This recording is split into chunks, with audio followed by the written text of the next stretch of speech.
Everyone, मैं हूं advocate Rahul Mishra और आज की वीडियो में मैं आप लोगों को एक नया केस बताने वाला हूं जो भी रिसेंटली मैं डील कर रहा हूं। नए नए केसेस आते हैं और मैं नए नए केसेस पर आपको जानबूझ के वीडियो बना के इसलिए देता हूं ताकि आप अवेयर रहें और आप बचे रहें फॉल्स जो 376 के केसेस लिखाए जा रहे हैं हमारी सोसाइटी में अनेक लोगों के द्वारा। 376 क्योंकि बहुत बड़ा हथियार है, उसमें महिला को किसी प्रकार से एविडेंसेस नहीं देने हैं, कोई सबूत नहीं देने की आवश्यकता है। सिंपली वो जाएगी, वो बोलेगी कि उसके साथ सेक्सुअल रिलेशनशिप बना है, आपके अगेंस्ट एफआईआर रजिस्टर हो जाएगी। आज का जो केस है वो एक पुलिस वाली का केस है जिसने एक कोर्ट ऑफिसर के ऊपर 376 का मुकदमा दर्ज करा दिया। कैसे, मैं आपको डिटेल बताऊं उससे पहले मेरी आप लोगों से रिक्वेस्ट है कि अगर आप लोग चैनल पर नए हैं या पहली बार आ रहे हैं या अभी तक आप लोगों ने इसे सब्सक्राइब नहीं किया तो प्लीज़ सब्सक्राइब करिएगा। साथ ही साथ एक हम्बल रिक्वेस्ट और है, अगर आप मुझसे पर्सनली मिलना चाहते हैं लखनऊ, दिल्ली, इलाहाबाद में, तो आप अपनी अपॉइंटमेंट शेड्यूल कराकर डायरेक्टली मुझसे मिल सकते हैं। टेलीफोनिक कन्वर्सेशन करनी हो तो आप वो भी कर सकते हैं, नंबर आपको डिस्क्रिप्शन में मिल जाने वाला है। देखिए, मेरे पास एक रिसेंटली एक केस आया। मेरे एक मित्र हैं जिन्होंने मुझे बताया कि सर मेरे ऊपर 376 का मुकदमा लिख गया। मैंने कहा भाई किस कंडीशन में, जरा तहरीर भेजो मुझे और 161 और 164 का स्टेटमेंट भेजो। उनका स्टेटमेंट हो चुका है और उनका जो है उनके अगेंस्ट एफआईआर हो चुकी है। महिला का स्टेटमेंट हो गया, आदमी के अगेंस्ट एफआईआर हो गई। बंदा वो कोर्ट ऑफिसर है और एफआईआर लिखाने वाली महिला है और उससे लगभग 10 साल बड़ी है, उम्र में 10 साल बड़ी है और महिला कांस्टेबल है। ठीक है, महिला कांस्टेबल है, पुलिस में काम करने वाली महिला है। वो महिला पहले से ही शादीशुदा है, उसकी शादी हो चुकी है, उसके अपने बच्चे भी हैं और ये भाई साहब अनमैरिड है, यंग डायनेमिक एकदम हैंडसम है, एनर्जेटिक यंग डायनेमिक हैंडसम बंदा है वो। और उसको ट्रैप कर लिया उन्होंने उसके ऊपर झूठे एलिगेशन लगा दिए कि ये बंदा मेरा लगातार पिछले 4 सालों से 5 सालों से शारीरिक शोषण करता हुआ चला आया है और इसने मेरे को शादी का झांसा देते हुए मेरे साथ शारीरिक संबंध बनाए हैं। 164 में भी इसने कहा है कि इन्होंने मुझे शादी का झांसा देते हुए मेरे साथ शारीरिक संबंध बनाए हैं। ठीक है, अब आप सोच लीजिए पुलिस की इंसानियत कितनी मर चुकी है। एक शादीशुदा महिला जो पहले से शादीशुदा है, पहले पति से उसने तलाक नहीं लिया हुआ है और उसको कोई अन्य पुरुष शादी का झांसा देते हुए जो है बलात्कार उसका कैसे कर सकता है। वो महिला स्वयं पुलिस में है, उसके द्वारा न जाने कितनी लड़कियों का जो मेडिकल कंडक्ट कराया जाता हो डॉक्टर्स के पास ले जाके, कितने मुजरिमों को जो है 376 की पीड़िताओं का और मुजरिमों का उसने स्टेटमेंट कराया हो, कितने स्टेटमेंट्स उसने रिकॉर्ड करे हो, उसने कितने एविडेंसेस का कलेक्शन किया होगा, कितनी सारी नॉलेज उसके पास 376 और क्राइम से रिलेटेड रही होगी और यह रहती है। क्योंकि कोई भी महिला पुलिस में है, पुलिस कांस्टेबल है और या पुलिस अधिकारी है तो कम से कम उसको सारी प्रक्रिया अच्छी तरीके से पता है, क्योंकि वो प्रॉपर ट्रेनिंग लेके आई हुई होती है। आईपीसी सीआरपीसी उसको पढ़ाया जाता है दौरान ट्रेनिंग और एग्जामिनेशंस में भी वो सारी चीज़ें आती है। पुलिस एक्ट, आईपीसी सीआरपीसी सब कुछ वो पढ़ के आई हुई होती है।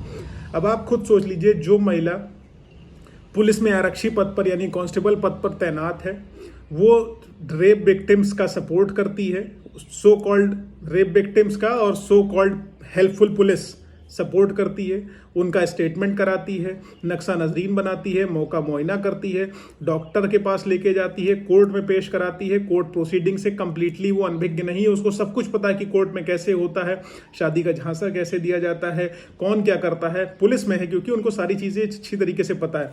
अब एफआईआर लिखने वाला भी पुलिस ऑफिसर है क्योंकि वो महिला पुलिस में है, उसने अपना इन्फ्लुएंस लगा लिया, उसने एफआईआर लिखा दी और एफआईआर पुलिस वालों ने लिख ली। मैं सिंपल सी बात कहूँगा, ऐसी एफआईआर लिखने वाले दरोगा को शर्म नहीं आई और ऐसी एफआईआर लिखाने वाली उस महिला को शर्म नहीं आई। बुरा मत मानिएगा, I am not saying for everyone, ना हर पुलिस वाला बेईमान है, ना हर महिला गलत है। जो गलत है उनके लिए कह रहा हूँ। सिंपल सी बात है, आप सोच लीजिए, इनको शादी का झांसा दे दिया गया, ये ऑलरेडी शादीशुदा थी, इनकी पहले से शादी हो चुकी थी, 2 बच्चों की माँ थी। ठीक है, लड़के से 10 साल इनकी एज बड़ी है, लड़का भी मैंने बताया ना यंग डायनेमिक हैंडसम हमारी तरह है, एकदम नई एज का, और उसने इनको शादी का झांसा दे दिया। Is that possible? एक पुलिस ऑफिसर को आप शादी का झांसा देके उसके साथ शारीरिक संबंध 4 सालों से बना लोगे? और आपको शादी का झांसा कैसे दे सकता है जब आप ऑलरेडी मैरिड हो, आपके पास ऑलरेडी बच्चे हैं, पहले पति से आपका तलाक नहीं हुआ, तो आपको कोई कैसे शादी के लिए फॉल्स प्रिटेक्स्ट ऑफ मैरिज कर सकता है? कैसे शादी का झांसा दे सकता है? प्रैक्टिकली सोचिए। तो ये कंडीशन हमारे समाज में चल रही है। अगर सुधार नहीं किया गया 376 के मुकदमों को लिखाने की प्रक्रिया में, इसको टाइम बाउंड नहीं किया गया, सबूत नहीं मांगे गए इनिशियल स्टेज पर पहले, तो आधी आबादी जेल चली जाएगी। यहाँ पर बहुत सारी रेप विक्टिम महिलाएं भी हैं जिनके साथ वास्तविकता में गलत होता है और वो बेचारी डरती रहती हैं कि मैं जाऊंगी तो समाज क्या कहेगा, और जिनके साथ नहीं हो रहा है वो धड़ल्ले से लिखाई दे रहे हैं। 99% रेप केसेस जो मेरी जानकारी में आते हैं वो सब फॉल्स आते हैं, कंप्लीटली झूठे आते हैं, बोगस आते हैं। लोग कहते हैं मुझे इस लड़के को फंसाना है, सामने से कहते हैं। अब आप ही समझ लीजिए। और जिनके साथ एक्चुअल में वो रहता है वो बेचारी अपने आप को डिफेंड नहीं कर पाती, वो खुद पूछती कि क्या मेरा केस स्टैंड करेगा अगर मैं कराती हूँ, पापा को तो नहीं पता चलेगा, इसको तो नहीं पता चलेगा, उसको तो नहीं पता चलेगा, पुलिस ज़्यादा हैरेस तो नहीं करेगी। वो इस तरीके से बिहेव करती। लेकिन जिनको सच में जिनके साथ नहीं हुआ है उनको वसूली करनी है फ्री फंड की, क्योंकि ये कोर्ट बाबू हैं और सैलरी भी पा रहे होंगे ठीक ठाक, ठीक है, पैसा होगा इनके पास। अब उस लड़की को, लड़की तो गलत शब्द हो गया उसके लिए, उस महिला को, 40 साल के ऊपर की लड़की कैसे कह दूं मैं उसको, उस महिला को उस व्यक्ति से पैसा चाहिए होगा, अपना घर बनवाना होगा, प्रॉपर्टी खरीदनी होगी, गाड़ी खरीदनी होगी, अपनी लाइफ स्टाइल इंप्रूव करनी होगी, या उससे कोई रिवेंज लेना होगा। इस कारण की वजह से उसने उसके ऊपर 376 की FIR लिखा दी। अब अगर लड़के ने, बार बार मैंने कहा है कि पुलिस जो है आप अपनी इन्फॉर्मेशन कोर्ट को दे दीजिए, मुख्यमंत्री पोर्टल पर डाल दीजिए, एप्लीकेशन SP को मूव कर दीजिए, इन्फॉर्मेटरी पिटीशन डाल दीजिए।